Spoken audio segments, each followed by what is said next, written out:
አንድ ጊዜ አንድ ሰው ቻሌንጅ አደረገኝና የኛ ቸርች ያለ መላኩ የሚባል ሰው አለ እና ወደ እኔ መጣና ወንጌላዊ ነህ አይደል አለኝ። አዎ አልኩት። ስለው እንዴ ወንጌላዊ ከሆንክ ታዲያ ፌስቡክ የለህም አለኝ። አዎ የለኝም። አንተ እኮ ውስን ሆነሃል አለኝ። በቃ እዚች ቸርች ብቻ ነው አገልግሎት አለ።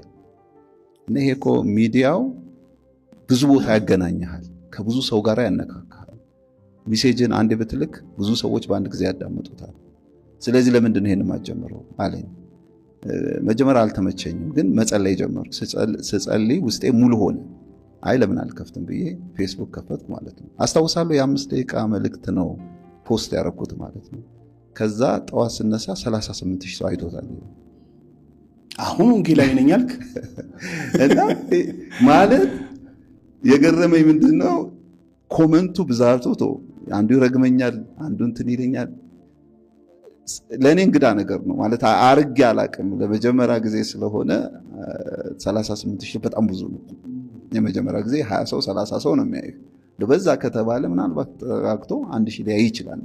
የኔ 38,000 በኋላ ምንድነው ብዬ ሳጠና አንድ ክርስቲያን ያልሆነ ወደ ሚዲያው በጣም እንድመጣ ያደረገኝ ሰው አለና ዮናስ የሚባል ዮኒማኛው ይባላል እና እሱ ለካ ሼር አድርጎት ወደ ሙስሊሞች ወደ ኦርቶዶክሶች ወደ ብዙ ቦታ ሄዶ መልእክቱ ግማሽ ወዶታል።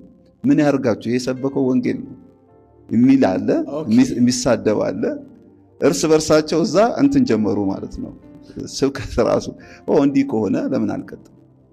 ዮኒማኛው ነው ፌመስ ያደረገው። ፌመስ ያደረገኝ እሱ ሁሌ ይላሉ። እሱን አመሰግናለሁ። ሁሌ እኮ እንትን ሚዲያ ላይ እሱም ይወደኛል፣ እኔም እወደዋለሁ። ባይ ዘ ዌይ ያው እሱ የሚያምነው የራሱ እምነት አለው። በእምነታችን እንትን ላንሆን እንችላለን። ግን ዮኒ እስኪ እኔንም አፈምሰኝ።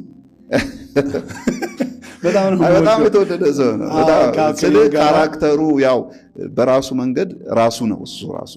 ግን ለወንጌል ደግሞ ፍቅር አለ ማለት አይኖ ልቡን ስለማቅ ነውና